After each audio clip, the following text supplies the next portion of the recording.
milliardaire se rend sur la tombe de son fils et découvre une mère sans abri, en pleurs avec un enfant. Ce qu'elle va apprendre va la bouleverser. Bonjour à tous, bienvenue dans notre histoire. Avant de commencer, abonnez-vous et dites-nous dans les commentaires d'où vous regardez Paris-Lyon, peut-être Montréal, où Bruxelles-Véronique Hay avait 60 ans, mais le chagrin lui en donnait 70. Elle était l'une des femmes les plus riches de France. Elle possédait des centres commerciaux, des immeubles d'habitation et des restaurants gastronomiques à travers Paris. On l'appelait la Reine d'Acier, parce que rien ni personne ne pouvait la faire changer d'avis lorsqu'elle avait pris une décision.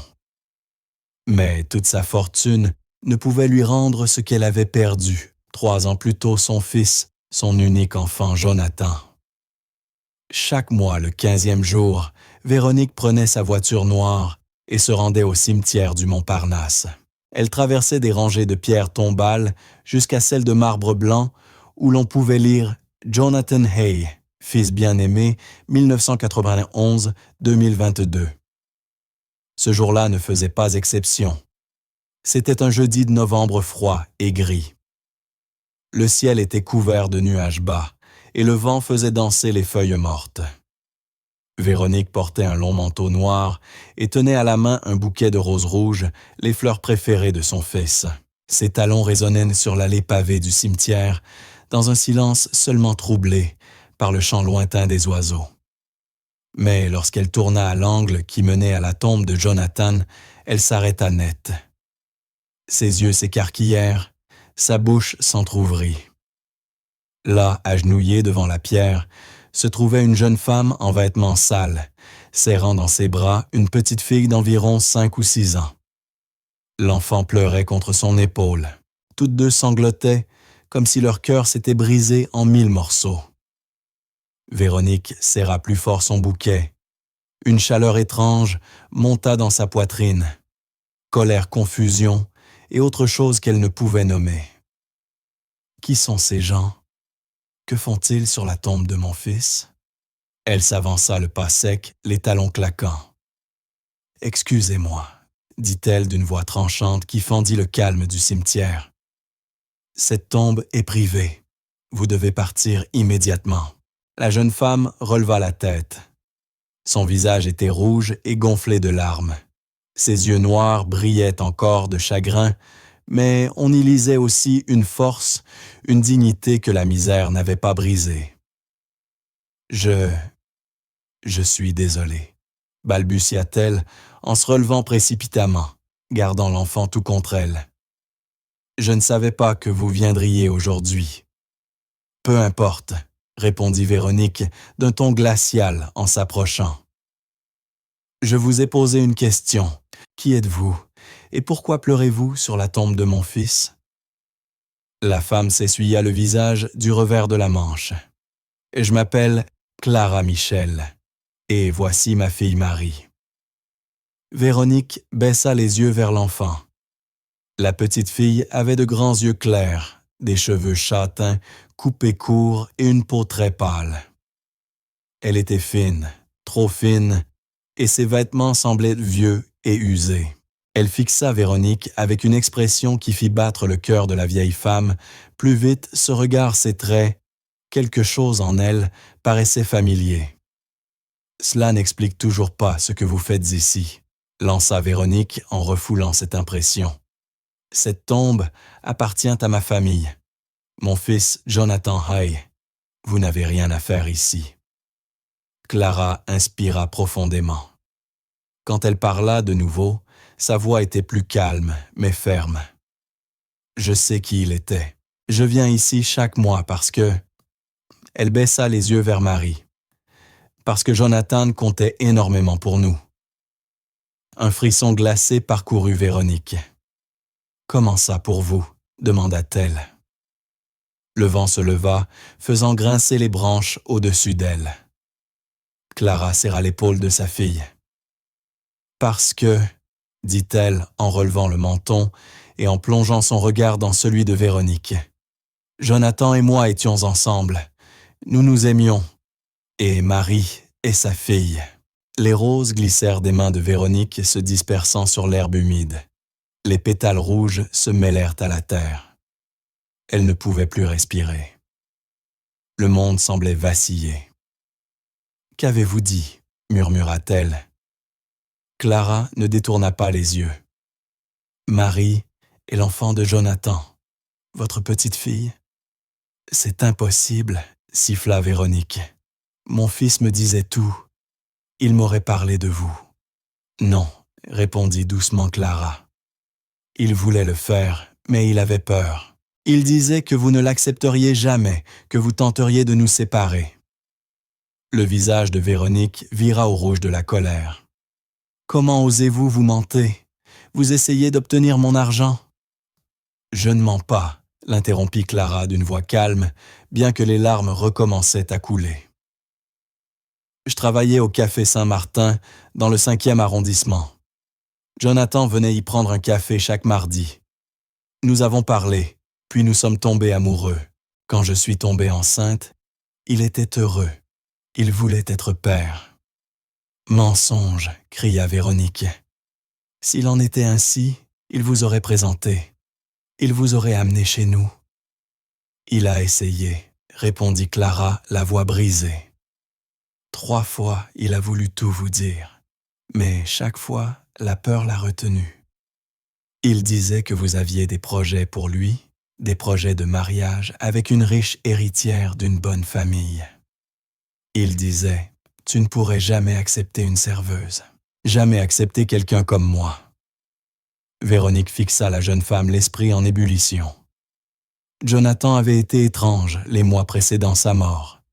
Il sortait à des heures impossibles, souriait devant son téléphone, refusait de rencontrer les filles des partenaires d'affaires de sa mère. Alors c'était ça, une petite amie cachée. Un enfant secret. Prouvez-le, lança-t-elle entre ses dents serrées. Prouvez que cet enfant est lié à mon fils, ou je vous fais arrêter pour harcèlement. Clara sortit de sa poche une petite photo froissée. Sa main tremblait quand elle la tendit. Véronique l'arracha brutalement. Sur la photo, son Jonathan souriait, de ce grand sourire lumineux qu'elle n'avait plus vu depuis des années. Il avait un bras passé autour d'une Clara plus jeune en meilleure santé. Il se tenait dans un parc et Clara tenait un minuscule bébé enveloppé dans une couverture jaune. Jonathan embrassait le front du nourrisson. Au dos, dans l'écriture reconnaissable de son fils, on pouvait lire « Mes 2 filles »,« Mon monde entier ». J. Les jambes de Véronique se dérobèrent. Elle recula d'un pas. « Non, non, non, non », murmura-t-elle. Elle regarda de nouveau la petite fille. Cette fois, elle vit vraiment le nez de Jonathan, son menton, son sourire doux et ses yeux bruns avec de minuscules éclats dorés. Les yeux de Jonathan. Le cœur de Véronique se fissura. 3 ans. 3 ans qu'elle vivait seule, croyant que l'héritage de son fils s'était éteint avec lui. Et pourtant, là devant elle, se tenait son enfant, sa fille, sa petite fille, vêtue d'un vieux manteau troué et de baskets usées, vivant avec une serveuse sans abri. Quelque chose de froid et de sombre se noua dans la poitrine de Véronique. « Où habitez-vous » demanda-t-elle brusquement. Clara hésita. « Nous bougeons souvent dans des centres d'hébergement. Parfois des amis nous accueillent en quelques jours. »« Des centres d'hébergement » répéta Véronique, la voix montant d'un ton. « Vous élevez l'enfant de mon fils dans des foyers. »« Je fais de mon mieux, » répondit Clara, d'un ton défensif. « Je cumule 3 emplois, mais le loyer est hors de prix et la garde d'enfants aussi. »« C'est inacceptable, » coupa Véronique. Son esprit fonctionnait déjà calculant, planifiant. « Cet enfant est une Haye. Elle a le droit de rester avec sa mère, » répliqua Clara fermement en serrant Marie contre elle. « Je sais que nous n'avons pas grand-chose, mais Marie est aimée. Elle est en sécurité. » « En sécurité? Vous vivez dans la rue. Vous mangez dans les soupes populaires, vous portez des vêtements usés. C'est ça votre sécurité, hurla Véronique. Le visage de Clara pâlit, mais sa mâchoire resta crispée. Nous nous débrouillons. Vous échouez, dit froidement Véronique.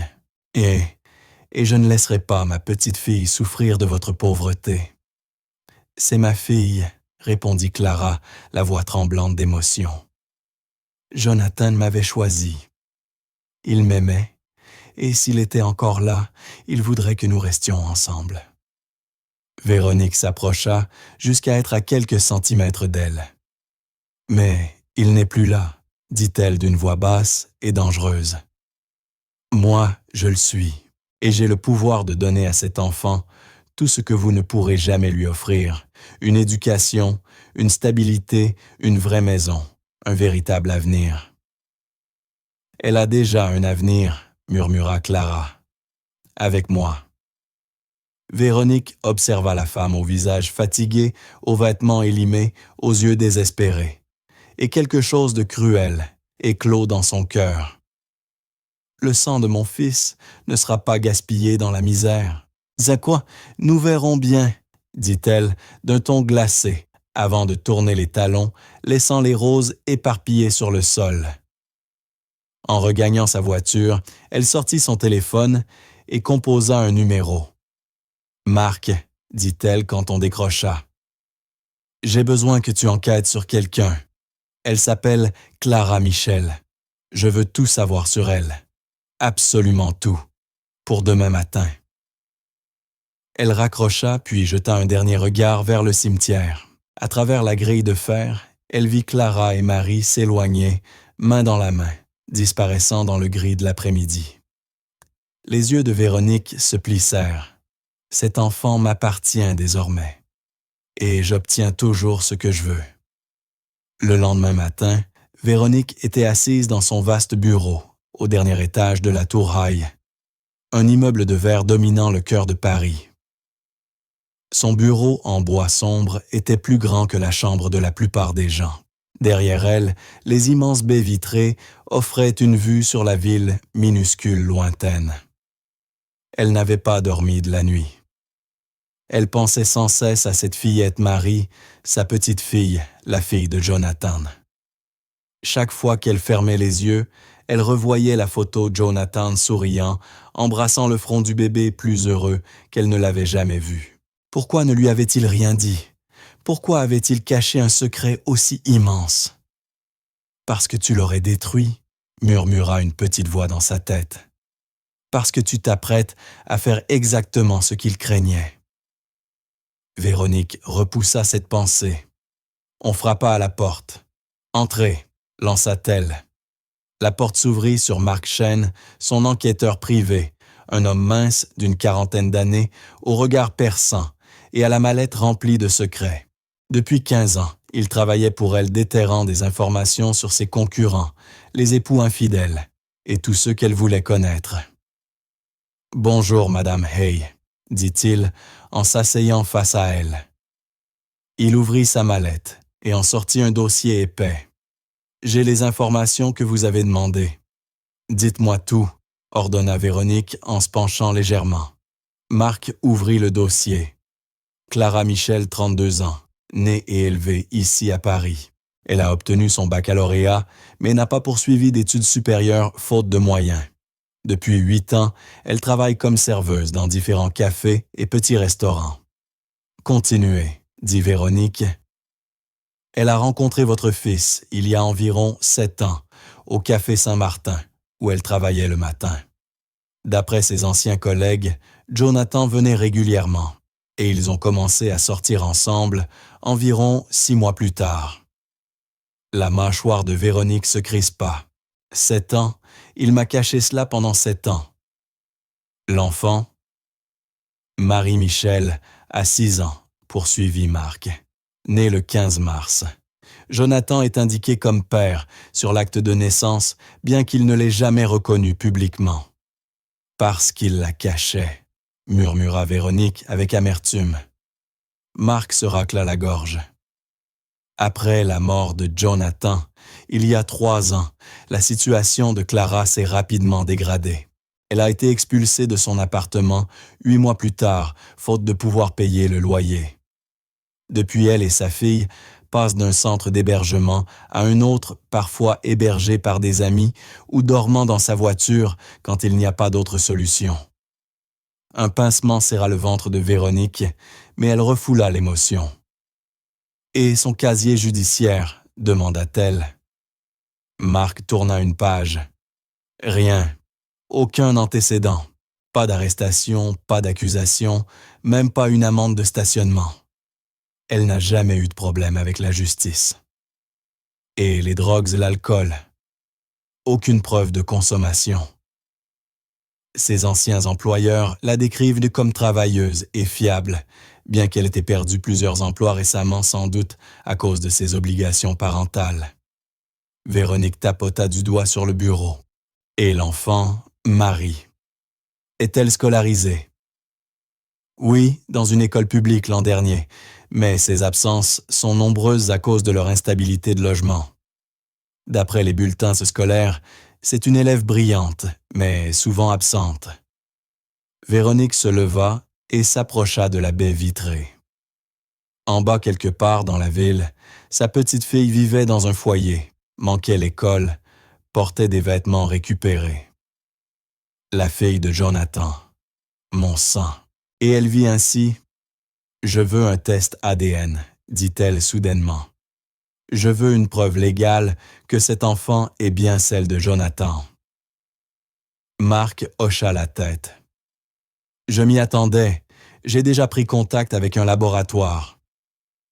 Mais il faudra la coopération de Clara pour faire le prélèvement. »« Je l'obtiendrai, » répondit Véronique d'une voix glaciale. « D'une manière ou d'une autre. » 3 jours plus tard, Véronique retourna au cimetière. Elle savait que Clara y viendrait. Marc la suivait et lui avait rapporté que la jeune femme se rendait sur la tombe de Jonathan chaque jeudi après-midi, pendant que Marie participait à un atelier gratuit du centre communautaire. Effectivement, lorsqu'elle arriva, Véronique aperçut Clara agenouillée disposant un petit bouquet de fleurs sauvages qu'elle avait sans doute cueilli quelque part. Véronique s'approcha silencieusement. Son ombre s'étendit sur la pierre. Clara leva la tête, sursauta, puis se figea. En voyant qui se tenait devant elle, la peur traversa son regard.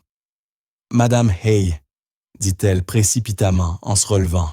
« Je m'en allais justement. »« Non, » répondit Véronique, d'une voix plus douce, plus maîtrisée qu'à l'accoutumée. « Je veux vous parler. » Clara croisa les bras méfiante. « De quoi? »« De Marie, » dit Véronique. « De ma petite fille. » Les yeux de Clara se plissèrent légèrement. « Qu'a-t-elle à voir avec vous? » Véronique inspira profondément. Elle avait répété cette conversation des dizaines de fois dans sa tête. « J'ai réfléchi à ce que vous m'avez dit, à Jonathan, à votre relation avec lui. Et je crois que vous dites peut-être la vérité. » Clara cligna des yeux surprise. « Vous y croyez? »« Je vous ai fait enquêter, » admit Véronique. « J'ai trouvé des éléments qui confirment votre version. Les dates concordent. Et l'enfant, elle lui ressemble. » Les épaules de Clara se détendirent un peu. « Alors, vous me croyez enfin? »« Je suis disposée à le considérer, » répondit Véronique prudemment. « Mais j'ai besoin d'une preuve. Une preuve légale. J'ai besoin d'un test ADN pour confirmer que Marie est bien la fille biologique de Jonathan. » Le visage de Clara se durcit. « Quoi? Pour pouvoir me l'enlever? »« Non, » mentit Véronique avec douceur, « pour pouvoir vous aider toutes les deux. » Clara la fixa méfiante. « Nous aider comment? » Véronique désigna l'environnement autour d'elle. « Regardez votre situation, Clara. Vous êtes sans logement, vous cumulez les petits boulots pour nourrir votre fille. Elle manque l'école. Elle n'a ni stabilité ni sécurité. Vous ne voulez pas mieux pour elle. »« Bien sûr que si, » répondit Clara d'une voix émue.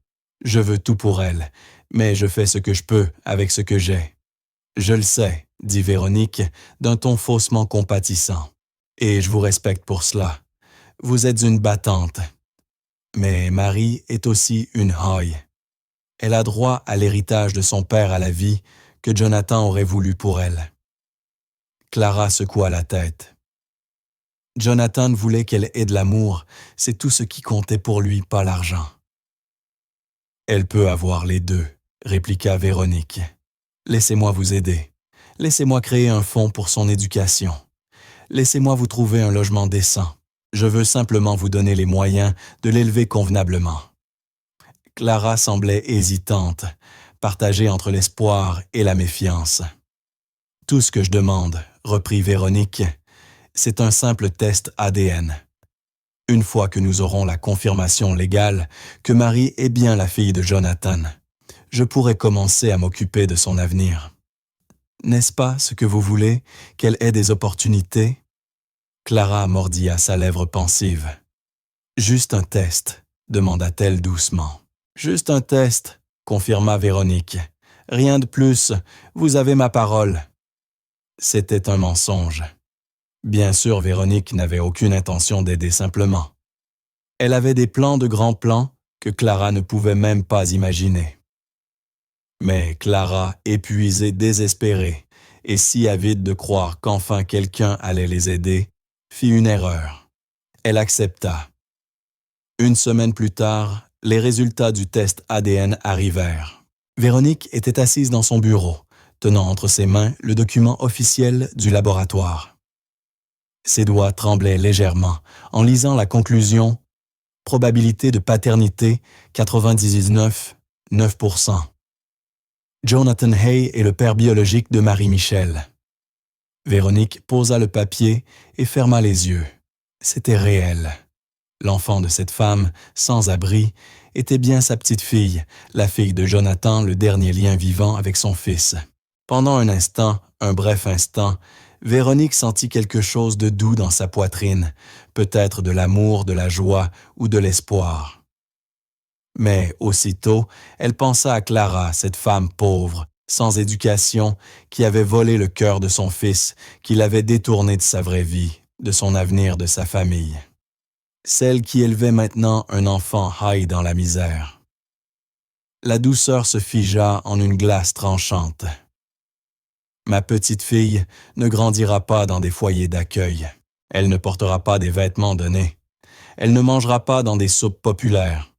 Elle sera élevée correctement avec discipline, éducation et tout ce que l'argent peut offrir.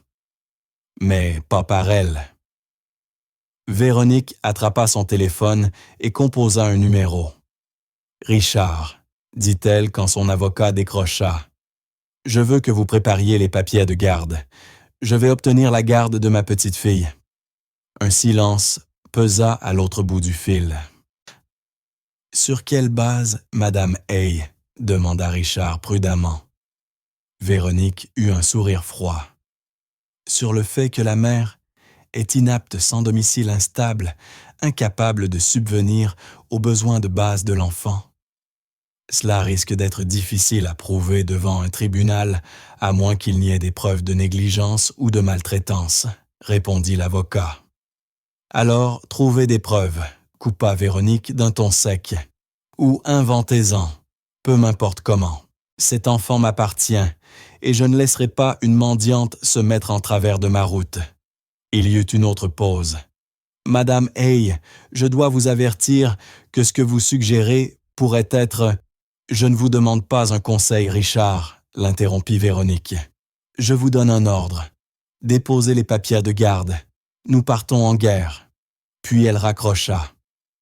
Dehors, le soleil se couchait, peignant le ciel de nuances orangées et rouges.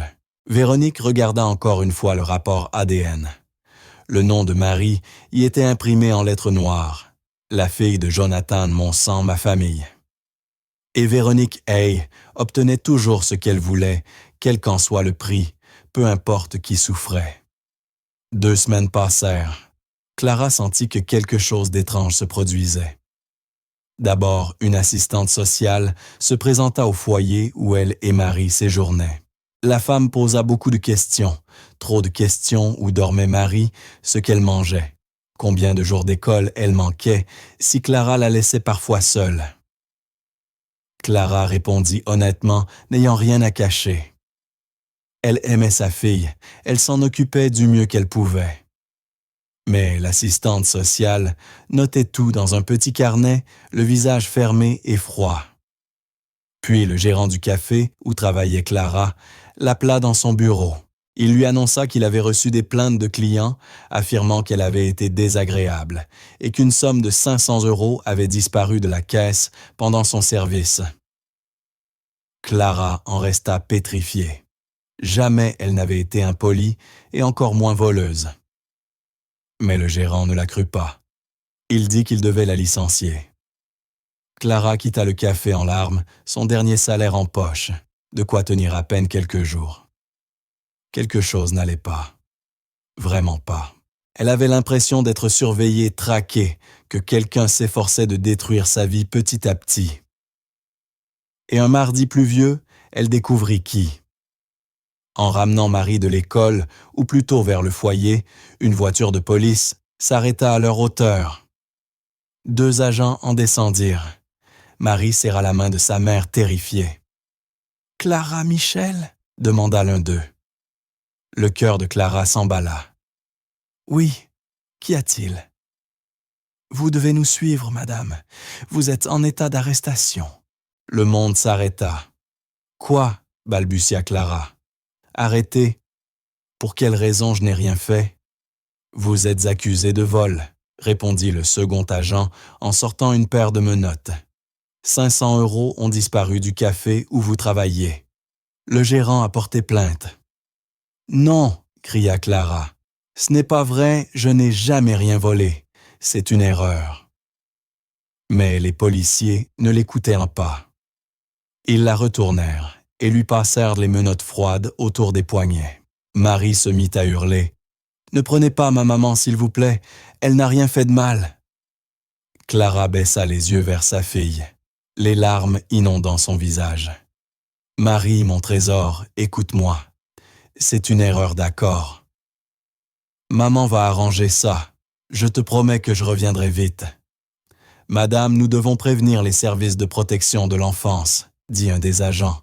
« L'enfant ne peut pas rester seul. »« Non, » supplia Clara en se débattant contre les menottes. « S'il vous plaît, elle n'a nulle part où aller. Je suis tout ce qu'elle a. »« Une assistante sociale est déjà en route, » répondit l'autre agent. Marie sanglotait maintenant, agrippée à la jambe de sa mère. « Maman, ne pars pas, s'il te plaît. » Le cœur de Clara se brisa en 1000 morceaux. « Je t'aime, mon bébé. N'oublie jamais ça. Je t'aime plus que tout. Je reviendrai, je te le promets. » Les policiers tirèrent Clara vers la voiture. Marie essaya de suivre, mais un des agents la retint doucement. Alors que la voiture démarrait, Clara regarda par la vitre arrière et vit sa fille debout sur le trottoir, sous la pluie pleurant, étendant les bras vers elle. C'était la dernière fois que Clara verrait Marie avant 20 ans. Le procès fut rapide, trop rapide. Clara comprit à peine ce qui se passait.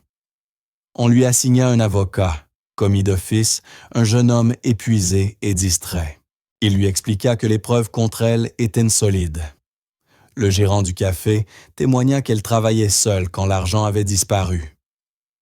Les caméras de sécurité la montraient près de la caisse et d'une manière inexplicable, les 500 € volés furent retrouvés dans son sac lors d'une fouille au foyer. Clara ne cessa de répéter qu'elle était innocente, que quelqu'un avait placé l'argent là, que tout cela était un coup monté.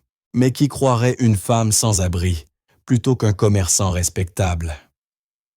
Le jury, en tout cas, ne la crut pas. Elle fut reconnue coupable de vol.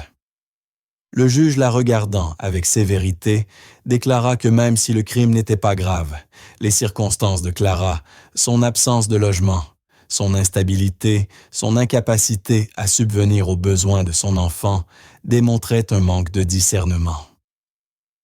Il la condamna à 20 ans de prison. Clara hurla. Elle supplia. Elle cria qu'elle avait une fille qui avait besoin d'elle. Mais la décision du juge était définitive. Alors que les gardiens l'emmenaient, Clara aperçut quelqu'un assis au fond de la salle d'audience, Véronique Hay. La vieille femme immobile, dans son tailleur noir élégant, observait sans expression.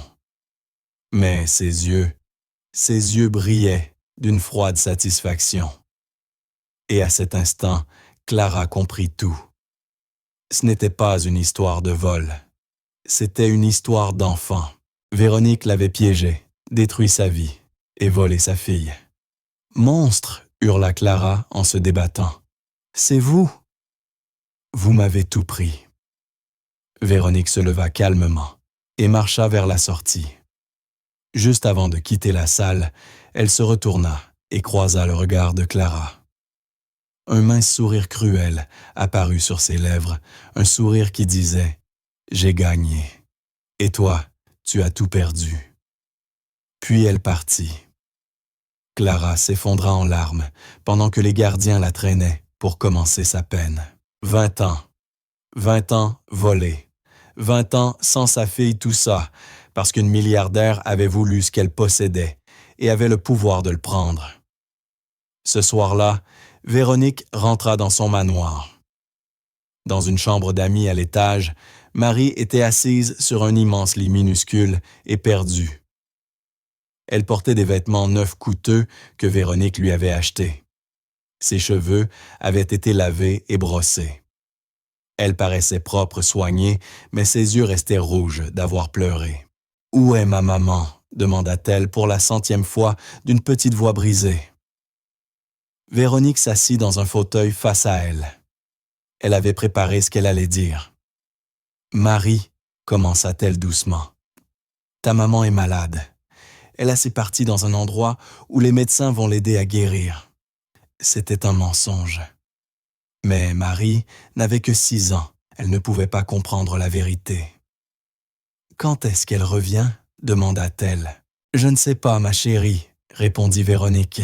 « Ce sera peut-être très long. Mais ne t'inquiète pas, tu vas rester ici avec moi. Je suis ta grand-mère. Ton papa était mon fils. Cela veut dire que tu fais partie de ma famille et je vais m'occuper de toi. » Marie recommença à pleurer. « Je veux ma maman. »« Je sais, » dit Véronique d'un ton calme. « Mais ta maman ne peut pas s'occuper de toi pour le moment. Elle a fait de mauvais choix. Elle n'était pas capable de te donner ce dont tu as besoin. »« Elle-même, » sanglota Marie. « L'amour ne suffit pas, » répondit Véronique fermement. « Il te faut de la nourriture, des vêtements, une maison, une école, un avenir.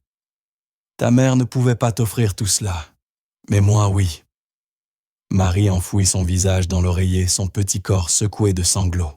Véronique l'observa un moment, ressentant ce pincement étrange dans la poitrine. Peut-être de la culpabilité, mais elle le repoussa aussitôt. « C'est pour le mieux, » se dit-elle. L'enfant finira par oublier sa mère. Elle grandira ici, dans le confort, avec des opportunités que Clara n'aurait jamais pu lui donner. Elle me remerciera un jour. Puis Véronique se leva et se dirigea vers la porte. « Demain, nous irons faire les magasins, » dit-elle avant de sortir. « Je t'achèterai des jouets, des livres, tout ce que tu veux. Tu verras, Marie, la vie va être bien meilleure maintenant. » Véronique referma doucement la porte derrière elle, laissant la fillette seule dans la grande chambre froide. Dans le couloir, elle sortit son téléphone et appela son avocat. « Richard, c'est fait, » dit-elle calmement. « Les papiers de garde ont été approuvés cet après-midi. Marie est légalement à moi maintenant. »« Félicitations, Madame Hay, » répondit Richard. Véronique regarda la porte close et entendit à travers le bois les sanglots étouffés de l'enfant. « Oui, félicitations, » murmura-t-elle d'une voix vide. Mais tandis qu'elle traversait le long couloir vers sa propre chambre, elle ne ressentait aucune victoire. Elle se sentait creuse, comme depuis 3 ans, depuis la mort de Jonathan. Sauf qu'à présent, 2 fantômes la hantaient de son fils disparu, et la femme dont elle avait brisé la vie. Pourtant, Véronique Hay ne croyait pas au remords, elle croyait au pouvoir. Et elle avait gagné. Les années s'écoulèrent lentement en prison. Le monde de Clara se rétrécit jusqu'à tenir dans une cellule étroite avec un lit dur, des murs gris et une minuscule fenêtre perchée près du plafond. Chaque matin commençait de la même façon, se lever, travailler à la blanchisserie, avaler une nourriture fade, retourner dans sa cellule dormir. Mais chaque jour, Clara pensait à Marie. Est-elle effrayée? Pleure-t-elle pour moi la nuit? C'est elle que je ne l'ai pas abandonnée. Elle s'efforçait de rester forte. Ses mains pliaient mécaniquement des draps, tandis que son esprit s'envolait vers le sourire de sa fille. Sa voix douce, la chaleur de ses bras le soir. Le soir, Clara s'asseyait sur son lit et parlait à Marie comme si elle était là. « Je suis toujours là, mon amour », murmurait-elle. « Maman ne t'a pas oublié. Je ne t'oublierai jamais. » 20 ans paraissaient une éternité, mais Clara s'accrochait à l'espoir comme à la seule chose qui la maintenait en vie. Elle écrivait des lettres, des dizaines de lettres. Elle y parlait de son amour, de son innocence, de sa promesse de revenir un jour. Elle suppliait quiconque les lirait de dire à Marie que sa mère pensait à elle. Les lettres étaient adressées au manoir de Véronique, mais aucune n'arriva jamais. À destination Véronique les brûlait toutes une par une. Pendant ce temps, au manoir, Marie changeait. La première année fut la plus difficile. Chaque nuit, elle pleurait réclamant sa maman. Elle refusait de manger, faisait des cauchemars, se réveillait, en hurlant, croyant être de retour au foyer. Mais Véronique ne céda pas. Elle restait près d'elle, pendant les nuits agitées, veillait à ce qu'elle mange chaud, l'inscrivit dans une école privée, avec les meilleurs professeurs, lui acheta des livres, des jouets, des robes élégantes. Surtout, elle était toujours là, pas tendre, pas aimante, mais présente stable. Peu à peu, quelque chose changea. Marie cessa de parler de sa mère. Les cauchemars devinrent plus rares.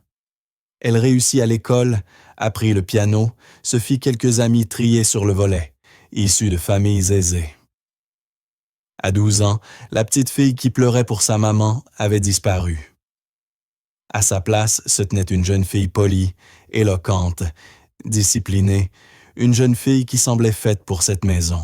Véronique observa la transformation avec satisfaction. « J'avais raison, pensa-t-elle. L'enfant avait besoin d'ordre de structure d'une vraie vie. » Mais ce que Véronique ne vit pas, c'est que Marie ne souriait plus. Pas vraiment. Elle était brillante, obéissante, mais désormais glaciale. Elle avait bâti un mur autour de son cœur pour survivre à la perte de sa mère. Marie apprit à ne pas aimer trop fort, à ne pas faire confiance trop vite, à ne dépendre de personne. Elle devint exactement comme Véronique. Les années passèrent encore. Marie fut la première de sa classe au lycée. Elle entra dans une grande université parisienne et étudia la gestion d'entreprise. Elle était brillante, concentrée, ambitieuse. On la respectait, certains la craignaient un peu. À 30 ans, elle dirigeait sa propre société High Marketing Solutions, une agence qui aidait les marques à se développer. Elle vivait dans un appartement moderne, aux immenses baies vitrées, portait des vêtements de créateur et conduisait une voiture argentée au moteur feutré. Tout semblait parfait. Mais à l'intérieur, Marie ne ressentait rien. Elle enchaînait les journées de travail, réunions dîners d'affaires, visites à Véronique le week-end. Mais en elle, il n'y avait que du vide. Parfois tard, dans la nuit, elle restait debout devant la fenêtre, contemplant les lumières de Paris. Elle avait la sensation étrange qu'elle devait être ailleurs, avec quelqu'un d'autre. Comme s'il lui manquait une partie d'elle-même. Une partie oubliée. 20 ans après le procès, Clara sortit enfin de prison. Elle avait 46 ans. Ses cheveux étaient striés de gris. Son visage portait des rides nouvelles. Son corps était plus maigre, plus dur, mais ses yeux brillaient toujours de ce même amour farouche. La prison lui donna 40 € et un billet de bus. Clara se tint un moment devant les grilles, respirant l'air libre pour la première fois depuis 2 décennies, et murmura un seul mot, Marie. Elle n'avait aucune idée d'où se trouvait sa fille, ni même si elle se souvenait encore d'elle. Mais elle savait une chose, elle allait la retrouver. Elle prit le bus pour la ville et chercha du travail n'importe lequel. Mais personne ne voulait embaucher une ancienne détenue. Les portes se fermaient, les unes après les autres devant Clara. Finalement, une société de nettoyage accepta de lui donner une chance. Le salaire était misérable, juste assez pour louer une petite chambre dans un immeuble délabré. Mais Clara n'en avait que faire. Elle était libre et elle allait reconstruire sa vie un pas à la fois. La société de nettoyage envoyait Clara dans différents immeubles de bureaux à travers la ville. Elle nettoyait les sols, vidait les poubelles et frottait les toilettes. C'était un travail difficile. Ses genoux lui faisaient mal son dos, la lançaient mais Clara ne se plaignait pas. Elle était juste reconnaissante d'être en vie, d'être dehors, d'avoir une chance. Un matin, Clara fut affectée dans un grand immeuble de verre en centre-ville, le siège social d'une grande entreprise. Elle arriva tôt, enfila son uniforme et commença sa ronde. Le hall était immense et brillant, avec des sols en marbre et des œuvres d'art coûteuses au mur. Des hommes et des femmes d'affaires en costume passaient sans même la regarder. Clara n'y prêta pas attention, elle avait l'habitude d'être invisible. Elle poussa son chariot de nettoyage vers les ascenseurs et commença à essuyer les miroirs. Quelques minutes plus tard, une jeune femme entra dans le hall. Elle avait la trentaine, portait un costume gris élégant et un porte-documents en cuir. Ses cheveux étaient soigneusement attachés. Elle marchait avec assurance, ses talons claquant sur le marbre. Clara leva les yeux au moment où la femme passa. Pendant un instant, Clara ressentit quelque chose de bizarre, une chaleur dans sa poitrine, une sensation douce qu'elle ne pouvait pas expliquer. Elle observa la jeune femme, appuyée sur le bouton de l'ascenseur, toujours en ressentant cette étrange impression.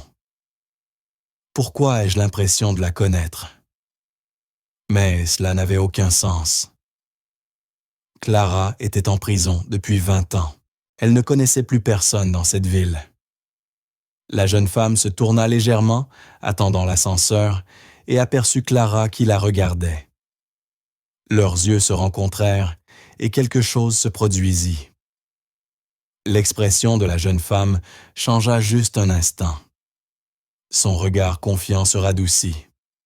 Elle pencha légèrement la tête, comme si elle essayait de se souvenir de quelque chose. Le cœur de Clara se mit à battre plus fort. La chaleur étrange dans sa poitrine se fit plus intense. La jeune femme sourit, un petit sourire incertain, et dit « Bonjour ». « Bonjour », répondit Clara, presque en chuchotant. Les portes de l'ascenseur s'ouvrirent. La jeune femme entra, mais avant que les portes ne se ferment, elle se tourna une dernière fois pour regarder Clara. La même expression perplexe sur son visage. Puis elle disparut. Clara resta là, la main toujours sur le chiffon de nettoyage secoué. Qu'est-ce que c'était? Elle ne comprenait pas. Mais quelque chose chez cette femme lui semblait familier comme un visage, vu dans un rêve qu'elle ne parvenait pas à se souvenir. Dans son bureau, Marie était assise à son bureau, fixant l'écran de son ordinateur, mais elle ne le voyait pas. Elle pensait à la femme de ménage dans le hall. Pourquoi ai-je ressenti ça? Marie avait ressenti quelque chose lorsque leurs yeux s'étaient croisés. Une chaleur soudaine, un sentiment de réconfort qu'elle ne pouvait pas expliquer, comme si elle rentrait chez elle après un long voyage. Mais elle n'avait jamais vu cette femme auparavant. Je suis juste fatiguée, se dit Marie. Je travaille trop. Elle se força à se concentrer sur ses emails, mais toute la matinée, elle ne pouvait pas se débarrasser de cette impression. Et quand arriva l'heure du déjeuner, Marie se retrouva à descendre dans le hall, se disant qu'elle avait juste besoin d'air frais. Clara était là, essuyant les portes vitrées. Marie ralentit son pas, l'observant. La femme travaillait tranquillement, soigneusement. Il y avait quelque chose de doux dans ses gestes, quelque chose de gentil sur son visage. Clara leva les yeux et aperçut à nouveau Marie. Cette sensation, comme une étincelle d'électricité dans l'air entre elles. « Salut encore », dit Marie, se surprenant elle-même. Clara se redressa visiblement nerveuse. « Bonjour, madame. Vous êtes nouvelle ici, n'est-ce pas ?» demanda Marie, s'approchant d'un pas. « Oui, madame. C'est ma première semaine, » répondit Clara doucement. Marie hocha la tête. Un silence s'installa. Aucune d'elles ne bougea. « Je suis Marie, » dit finalement Marie. Le souffle de Clara se coucha dans sa gorge. Ses mains se serrèrent autour du chiffon de nettoyage. « Clara », parvint-elle à dire. « Je m'appelle Clara. » Elles restèrent là, se regardant toutes deux, ressentant cette étrange attraction puissante. « Enchantée de vous rencontrer, Clara, » dit Marie, et elle le pensait. Elle ne savait pas pourquoi, mais elle se sentait plus calme en étant près de cette femme. « Enchantée aussi », murmura Clara, les larmes menaçant de remplir ses yeux. Marie remarqua l'émotion sur le visage de Clara. « Ça va ?»« Oui », répondit Clara, rapidement essuyant ses yeux. « Désolée, c'est juste... Vous me rappelez quelqu'un que j'ai connu il y a longtemps. » Marie ressentit une étrange douleur dans sa poitrine. « Tu me rappelles quelqu'un aussi, mais je ne sais pas qui. » Elles restèrent là en silence un instant. Puis le téléphone de Marie vibra. Un rappel de réunion. « Je dois y aller, » dit Marie presque déçue. « Mais je te verrai autour, Clara. »« Oui, » répondit Clara, sa voix brisée. « Je serai là. » Marie marcha vers les ascenseurs, mais se retourna 2 fois. Clara la regarda s'éloigner, les larmes coulant maintenant sur son visage. Elle ne savait pas pourquoi, mais être près de Marie semblait juste. C'était comme si elle venait de trouver la pièce manquante qu'elle cherchait.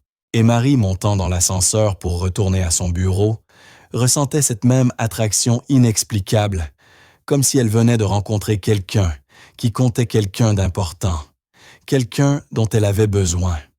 Mais aucune des deux ne comprenait pourquoi. Au cours des semaines suivantes, quelque chose de beau et d'étrange commença à se produire. Marie descendait de plus en plus souvent dans le hall. Au début, elle se disait que c'était juste pour une pause café ou prendre l'air, mais en réalité, elle cherchait Clara. Et Clara commença à ajuster son emploi du temps pour être dans le hall lorsque Marie arrivait le matin. Elles commencèrent à avoir de petites conversations. « Comment s'est passé ton week-end » demandait Marie. « Tranquille » répondait Clara en souriant doucement. « Et le tien » ? « Occupé, toujours occupé. » Les conversations étaient simples, mais elles semblaient avoir un sens. Marie se retrouva à dire à Clara des choses qu'elle n'avait jamais partagées avec personne sur son sentiment de vide, malgré son succès sur le peu de souvenirs de son enfance et sur la étrange solitude qui la suivait partout. Clara écoutait vraiment, elle l'écoutait profondément. Parfois, Marie apportait un café à Clara. Parfois, Clara laissait de petites notes d'encouragement sur le bureau de Marie quand elle nettoyait son bureau. Les gens dans l'entreprise commencèrent à remarquer. « Pourquoi êtes-vous si amie avec la femme de ménage ?»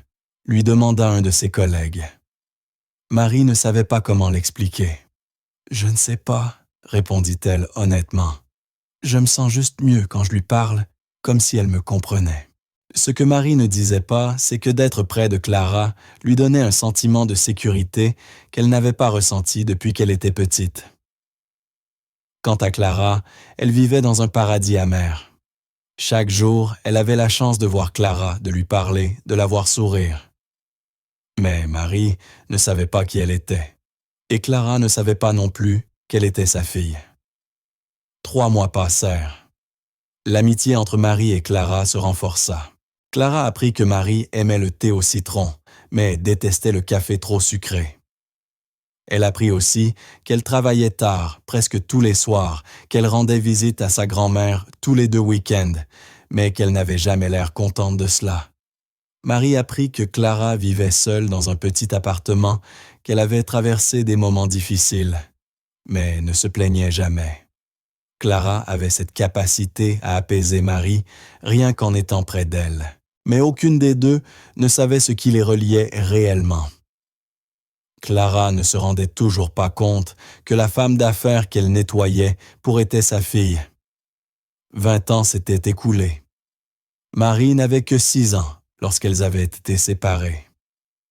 Maintenant, elle en avait 26, une personne complètement différente. Et Marie n'avait aucun souvenir de sa mère.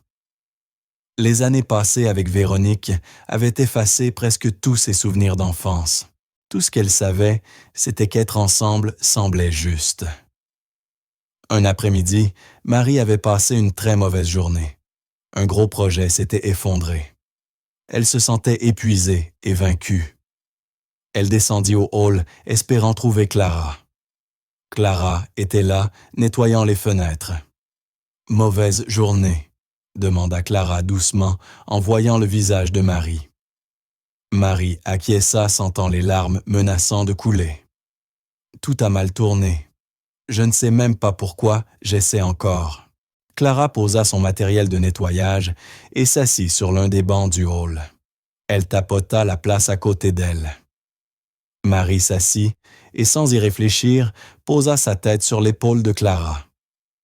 Clara resta figée un instant, puis lentement, elle passa son bras autour de Marie.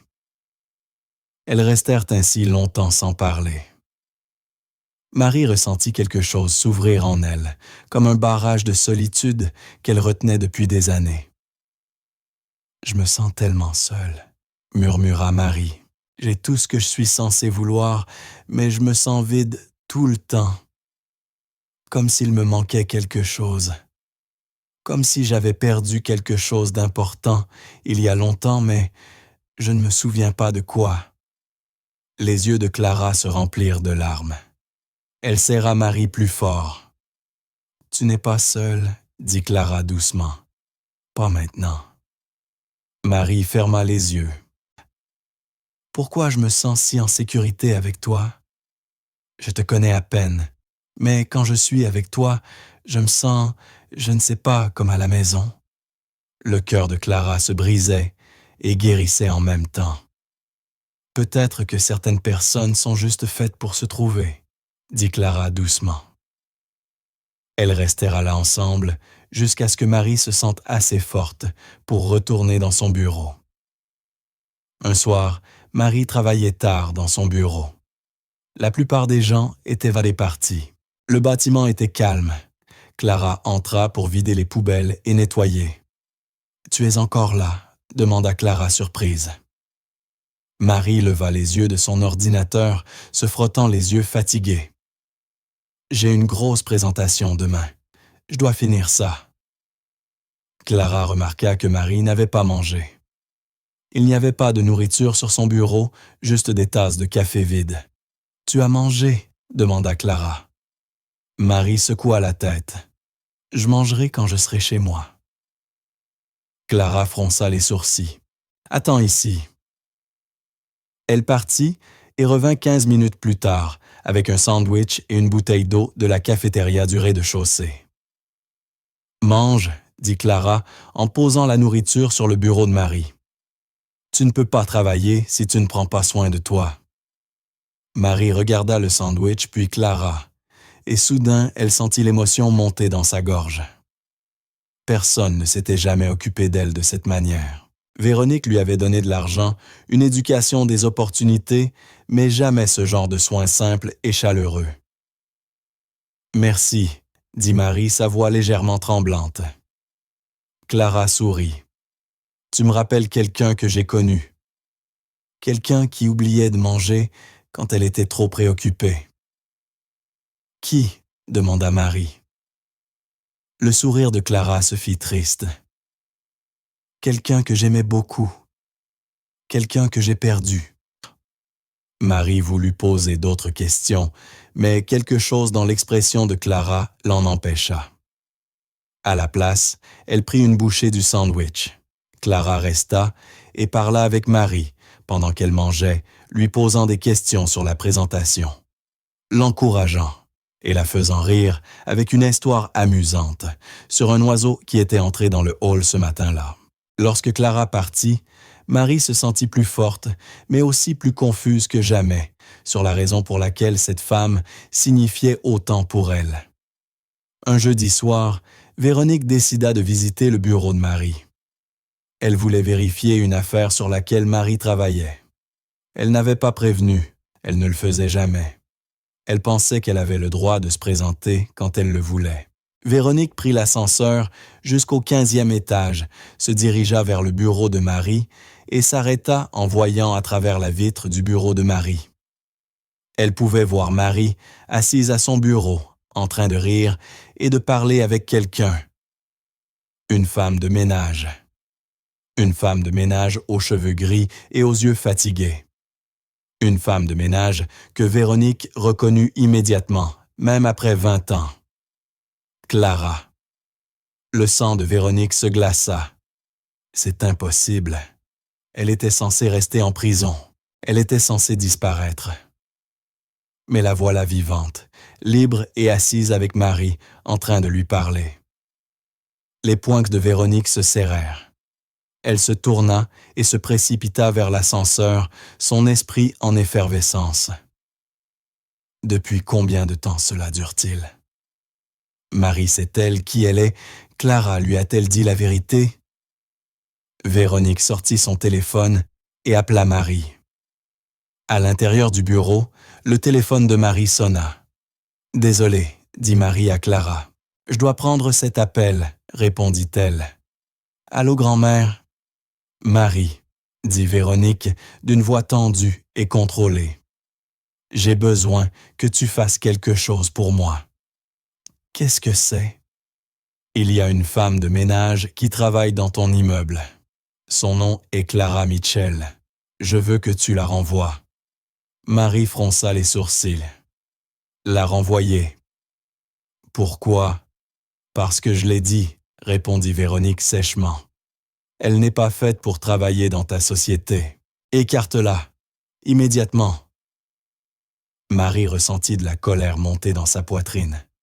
Un sentiment rare pour elle. « Non. » Silence. « Qu'as-tu dit? » demanda Véronique dangereusement. « J'ai dit non, » répondit Marie d'une voix plus forte. « Clara est une bonne personne. Elle travaille dur. Je ne vais pas la renvoyer juste parce que tu me le dis. » Marie. « Au revoir, grand-mère. » Marie raccrocha. Clara regarda Marie, les yeux écarquillés. « C'était à propos de moi. » Marie posa son téléphone. « Oui, mais ne t'inquiète pas, tu ne vas nulle part. » Clara sentit les larmes monter dans ses yeux. « Merci. » Mais les deux femmes ressentirent un frisson parcourir leur dos, car elles savaient, toutes les deux, que Véronique Hayes ne perdait jamais. Et elle ne laisserait pas passer cela. Véronique ne dormit pas cette nuit-là. Elle s'assit dans son bureau, un verre de vin à la main, fixant la cheminée. Comment osait Marie me refuser? Comment osait-elle choisir cette femme plutôt que moi? Pendant 20 ans, Véronique avait contrôlé toute sa vie. Elle avait élevé Marie, nourri, habillé, payé son éducation, fait d'elle la femme qu'elle était aujourd'hui. Et maintenant, Marie lui renvoyait tout à la figure pour une femme de ménage. La mâchoire de Véronique se contracta. C'est la faute de Clara. Elle empoisonne Marie contre moi. Elle essaie de me la reprendre. Véronique savait qu'elle devait agir vite. Avant que Clara puisse dire à Marie la vérité, avant que tout ce qu'elle avait bâti ne s'effondre, elle prit une décision. Demain, je me rendrai dans le bâtiment de Marie. Je vais confronter Clara moi-même et je m'assurerai qu'elle comprenne que certaines batailles ne peuvent être gagnées. Le soir suivant, Véronique arriva dans la tour de verre juste au moment où le soleil se couchait. Elle prit l'ascenseur jusqu'au parking sous le bâtiment. Elle savait que le quart de travail de Clara se terminait à 21h et que le personnel de nettoyage sortait toujours par l'entrée du garage. Véronique attendit dans l'ombre près de la sortie, son manteau cher autour d'elle, les yeux froids et concentrés. À exactement 21h15, Clara franchit la porte fatiguée après une longue nuit de travail. Elle enfilait sa vieille veste, prête à se rendre à l'arrêt de bus. « Bonjour Clara », dit Véronique en sortant de l'ombre. Clara sursauta surprise. Quand elle vit qui c'était, son visage devint pâle. « Toi » murmura Clara. « Oui, c'est moi » répondit Véronique en s'approchant. « Il faut qu'on parle. » Clara serra les poings. « Je n'ai rien à te dire. Tu as détruit ma vie. Tu as volé ma fille. Tu m'as envoyé en prison pour un crime que je n'ai pas commis. »« Et je le ferai à nouveau » répondit Véronique froidement. Cet enfant avait besoin d'un vrai foyer, d'un vrai futur, pas d'un refuge pour sans-abri, et d'une mère incapable de lui fournir ce dont elle avait besoin. « Je l'aimais » cria Clara, sa voix résonnant dans le garage vide. « C'est plus que ce que tu lui as donné. » Véronique plissa les yeux. « Tu ne sais rien de sa vie. »« Je sais plus que tu ne penses, » répondit Clara. « On a parlé pendant des semaines, et je vois dans ses yeux. Elle n'est pas heureuse. Tu l'as transformée en robot, en petite machine, à faire des affaires parfaites. Mais tu ne lui as jamais donné ce dont elle avait vraiment besoin. »« Et qu'est-ce que c'est ?» demanda Véronique en raillant. « De l'amour, » répondit Clara simplement. « De l'amour véritable, pas du contrôle, pas de la manipulation, juste de l'amour. » Véronique éclata de rire. Un son dur et amer. « L'amour ne paie pas les factures. L'amour ne bâtit pas des empires. L'amour ne t'apporte pas le succès et la sécurité. »« Non, » répondit Clara, « mais ça donne une raison de vivre. Quelque chose que tu ne comprends clairement pas. » Véronique s'approcha encore plus près de Clara, jusqu'à être à quelques centimètres de son visage. « Écoute-moi très attentivement, » dit-elle d'une voix basse et dangereuse. « Tu resteras loin de Marie. Tu quitteras ton travail. Tu quitteras cette ville. Et si jamais tu essaies de la contacter à nouveau, je te détruirai encore. Mais cette fois, ça ne sera pas 20 ans en prison. Ce sera bien pire. » Clara resta ferme sans reculer. « Je n'ai plus peur de toi. »« Alors tu es une idiote, » siffla Véronique. « Peut-être, » répondit Clara. « Mais je suis aussi une mère. Et une mère ne cesse jamais de se battre pour son enfant. Jamais, pas même après 20 ans. »« Marie est ma petite fille, » dit Véronique. « Elle m'appartient, pas à toi. »« Elle n'appartient à personne, » cria Clara. « C'est un être humain, pas un bien, pas une possession. Quand vas-tu comprendre cela? »« Je comprends parfaitement, » répondit Véronique. « Je comprends que tu n'es rien. Une pauvre femme pathétique qui a tout perdu parce que tu étais trop faible. Et je comprends que si tu essaies de dire à Marie qui tu es, je ferai en sorte qu'elle ne te croie que jamais. J'ai des avocats, de l'argent, du pouvoir. Et toi, qu'as-tu? » Les yeux de Clara se remplirent de larmes, mais sa voix resta forte. « J'ai la vérité, et la vérité finit toujours par éclater. » Véronique ouvrit la bouche pour répondre, mais elle entendit soudain quelque chose. Des pas. Les deux femmes se retournèrent. Marie se tenait à l'entrée du garage, son sac à la main, le visage figé par la surprise. Elle avait tout entendu. Le silence dans le garage était assourdissant. Marie fixa les deux femmes son esprit, essayant de comprendre ce qu'elle venait d'entendre. « Tu as volé ma fille. Tu m'as envoyé en prison pour un crime que je n'ai pas commis. Une mère ne cesse jamais de se battre pour son enfant. Marie, dit Véronique rapidement, sa voix soudainement plus douce. Ce n'est pas ce que tu crois. Mais les yeux de Marie étaient fixés sur Clara, sur son visage marqué par les larmes, sur la façon dont elle la regardait avec un amour désespéré et douloureux. Que voulait-elle dire? Demanda Marie, sa voix tremblante. Tu lui as volé sa fille. Véronique s'avança. Marie, cette femme, est folle. Elle harcèle notre famille depuis des années. Elle essaie de... Marie interrompit Véronique, toujours fixée sur Clara. Pas toi. Le corps de Clara tout entier tremblait. C'était le moment qu'elle redoutait depuis 20 ans. Le moment où elle allait devoir dire la vérité à Marie et risquer de la perdre à nouveau, mais il n'y avait plus de choix. Marie, murmura Clara, je suis ta mère. Les mots restèrent suspendus dans l'air comme un coup de tonnerre. Marie recula, secouant la tête. Non, non, ce n'est pas possible. Ma mère est morte quand j'étais petite, ma grand-mère me l'a dit. Elle mentait, dit Clara, des larmes coulant sur son visage. Ta grand-mère m'a piégée pour un vol il y a 20 ans. Elle m'a fait arrêter et envoyer en prison. Elle t'a enlevé quand tu avais 6 ans et je t'ai cherché depuis ce jour-là. Marie fixa Véronique. Ce n'est pas vrai. Dis-moi que ce n'est pas vrai. Le visage de Véronique était comme de la pierre. Marie, tu dois m'écouter. Est-ce vrai? Marie cria, sa voix résonnant dans le garage. Le silence de Véronique fut une réponse suffisante. Les jambes de Marie se dérobèrent. Elle trébucha en arrière, s'appuyant contre un pilier de béton pour se maintenir. « J'ai eu des rêves, » murmura Marie. « Des rêves d'une femme qui me chantait, qui me tenait dans ses bras, qui m'appelait bébé. » Elle regarda Clara avec des yeux grands ouverts, désespérés.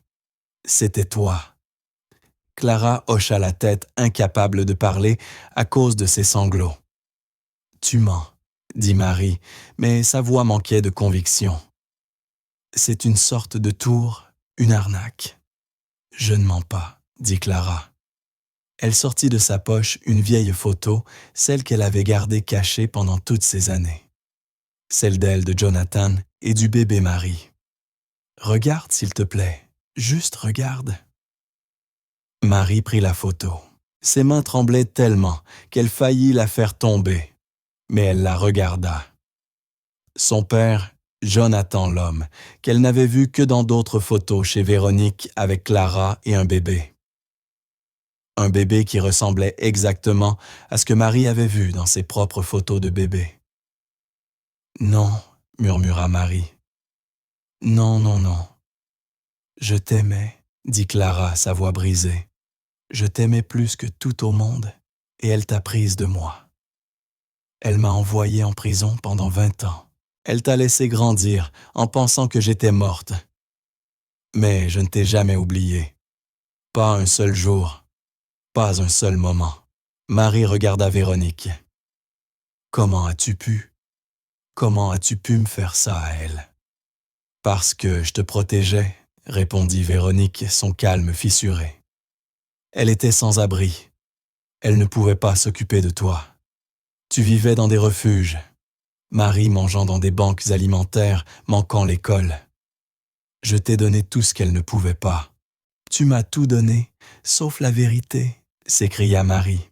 « Tu m'as laissé croire que ma mère était morte. Tu as volé 20 ans de nos vies. Je t'ai donné un futur. » Véronique répliqua vivement. « Regarde ce que tu es devenue, réussie, riche, respectée. Aurais-tu eu tout ça avec elle? » Les yeux de Marie s'embrasèrent de colère. « J'aurais eu une mère. J'aurais eu de l'amour. Tu sais combien de nuits je me suis endormie en pleurant, en souhaitant avoir une maman. Tu sais combien j'étais seule en grandissant dans ce manoir froid avec toi. J'ai fait de mon mieux. » « Ton mieux n'était qu'un mensonge, » hurla Marie. « Toute ma vie n'a été qu'un mensonge. » Elle se tourna vers Clara, des larmes coulant sur son visage. Est-ce vraiment vrai? Es-tu vraiment ma mère? Clara acquiesça, son cœur brisé et en même temps guéri. Oui, ma chérie, je suis ta mère. J'ai toujours été ta mère.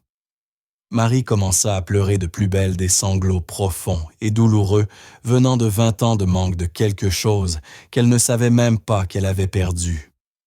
Clara ouvrit les bras et Marie, sans réfléchir, sans hésiter, se jeta dans ses bras.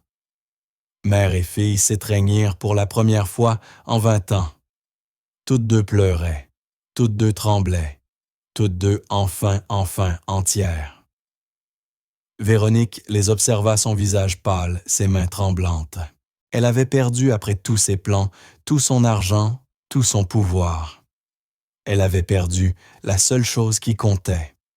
« Marie, dit Véronique doucement, s'il te plaît, laisse-moi t'expliquer. »« Ne dis rien, » répondit Marie, sa voix étouffée contre l'épaule de Clara. « Ne dis plus un mot, je ne veux plus jamais te voir. »« Marie, tu ne peux pas dire ça. »« Je le pense, » répondit Marie, se reculant et regardant Véronique avec les yeux rouges et enflés.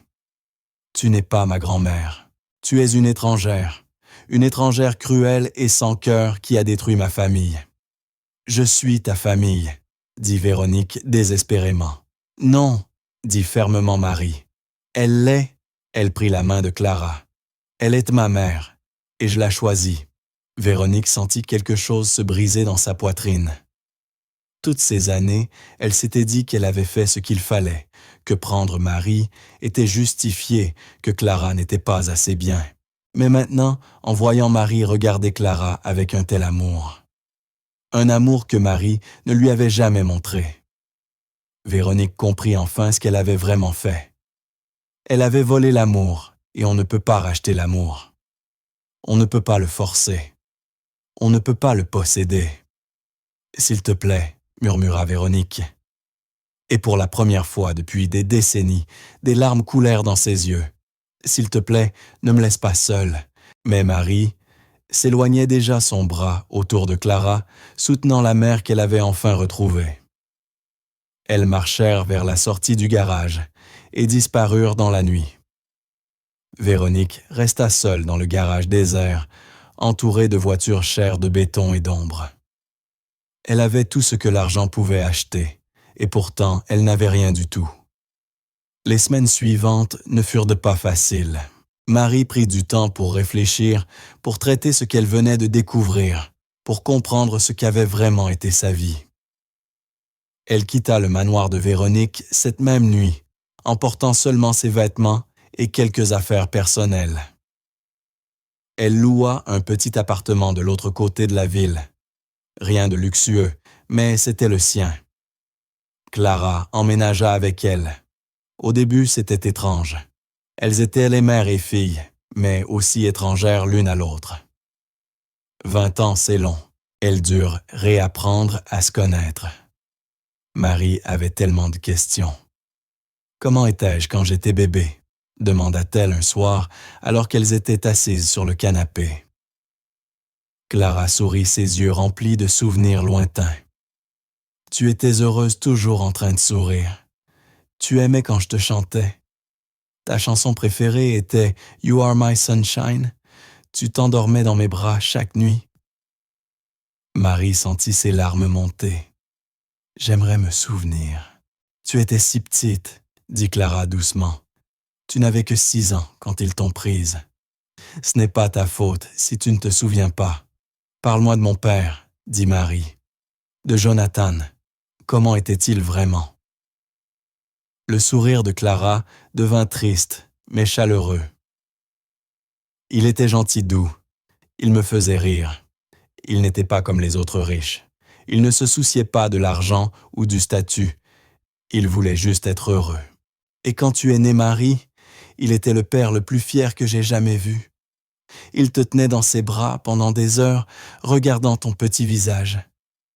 Il t'aimait tellement. » « Le savait-il ?» demanda Marie doucement. « Savait-il comment était sa mère ?» « Il savait qu'elle était contrôlante, » répondit Clara. C'est pourquoi il avait peur de lui parler de nous. Il avait l'intention de nous présenter correctement un jour, de lui faire comprendre.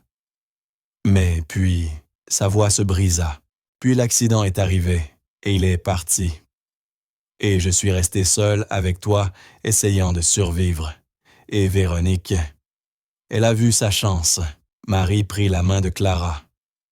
Je suis tellement désolé pour tout ce que tu as traversé, pour tout ce qu'elle t'a fait. Ce n'était pas ta faute, dit fermement Clara. Ce n'était pas ta faute. Tu étais juste une enfant. Mais j'ai grandi avec elle, dit Marie, la voix remplie de douleur. J'ai cru ses mensonges. Je n'ai jamais remis en question ce qu'elle disait. Je ne t'ai jamais cherché. Comment aurais-tu pu? Demanda Clara. Tu croyais que j'étais morte, et même si tu avais su que j'étais vivante, comment m'aurais-tu trouvé? Véronique s'est assurée qu'on reste séparés. Marie essuya ses yeux. J'ai gaspillé tellement de temps, 20 ans qu'on aurait pu avoir ensemble. On a du temps maintenant, dit Clara serrant sa main. C'est ça qui compte. On a maintenant demain et chaque jour après. Ils restèrent un moment en silence, se tenant simplement la main, étant juste ensemble. Maman, dit doucement Marie, testant le mot. Le souffle de Clara se coucha dans sa gorge. Oui, ma chérie. Je t'aime, murmura Marie. Clara la serra contre elle, les larmes coulant sur son visage. Je t'aime aussi. Je n'ai jamais cessé de t'aimer. Pas une seule seconde. Elles se tinrent l'une l'autre et pleurèrent. Mais cette fois, ce furent des larmes de guérison, pas de douleur. Pendant ce temps, Véronique, elle se faisait de plus en plus petite.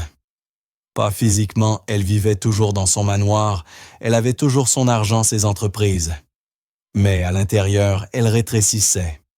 Chaque jour, elle s'assoyait dans son bureau, regardant les anciennes photos de Jonathan de Marie, enfant de la famille qu'elle pensait avoir construite. Mais tout cela avait été bâti sur des mensonges. Et maintenant, c'était parti. Elle tenta de contacter Marie des dizaines de fois, mais Marie ne répondit jamais. Elle essaya d'envoyer des lettres, mais elles lui furent retournées non ouvertes. Elle essaya de se rendre chez Marie, mais Marie ne la laissa pas entrer. Finalement, Véronique cessa d'essayer.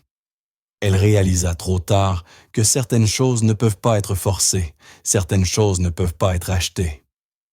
Certaines choses, une fois brisées, ne peuvent jamais être réparées. Elle avait voulu posséder Marie, la contrôler, la garder. Mais ce faisant, elle l'avait perdue complètement.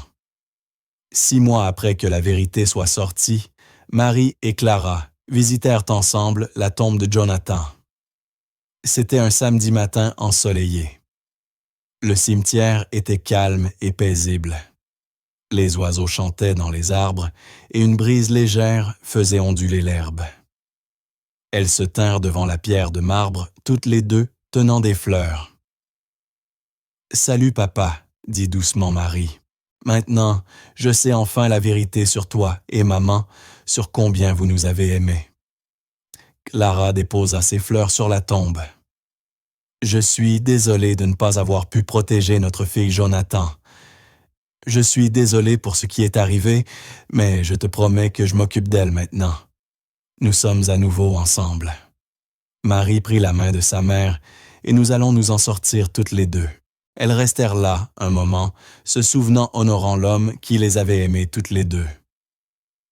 Puis, alors qu'elles se retournaient pour partir, Marie aperçut quelqu'un de loin, caché à moitié derrière un arbre. Véronique. Elle les observait à distance, son visage pâle et triste, ses épaules affaissées. Pendant un instant, leurs regards se croisèrent. Marie ressentit un flash de colère, puis de pitié, puis autre chose. Quelque chose qu'elle ne comprenait pas tout à fait. Le pardon. Pas encore. Peut-être jamais. Mais elle comprit à cet instant que Véronique avait tout perdu, qu'elle était seule, que sa cruauté avait détruit son propre bonheur. Et cela suffisait comme punition. Marie se détourna et marcha avec Clara vers les portes du cimetière, vers le soleil, vers leur avenir. Véronique les regarda s'éloigner, les larmes coulant sur ses joues ridées. Elle avait construit un empire. Elle avait accumulé des richesses au-delà de l'imagination. Elle avait contrôlé, manipulé et dominé tout le monde autour d'elle. Mais à la fin, elle n'avait rien, car l'amour ne s'achète pas. On ne peut pas le voler. On ne peut pas le forcer. L'amour est réel uniquement quand il est donné librement. Et Véronique n'avait jamais appris cette leçon. Pas avant qu'il ne soit trop tard. J'espère que vous avez apprécié regarder cette histoire, autant que j'ai pris plaisir à la créer. Aimez partager et commenter les leçons que vous avez apprises. Faites-moi savoir d'où vous regardez dans les commentaires ci-dessous.